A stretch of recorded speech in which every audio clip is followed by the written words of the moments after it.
Did you know your iPhone can convert currency and units right from the calculator app? Here's how to do it fast.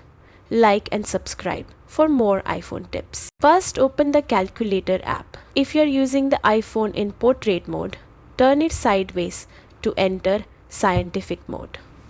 Now, type in any number you want to convert. Then, tap and hold on the number. A menu will pop up.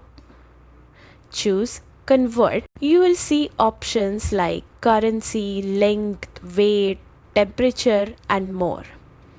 Tap the one you want. For currency, your iPhone uses live exchange rates, so make sure you're connected to the internet. Choose the units or currency you want to convert to, and the iPhone will show the result instantly. That's it. Quick and easy conversions with no extra apps needed.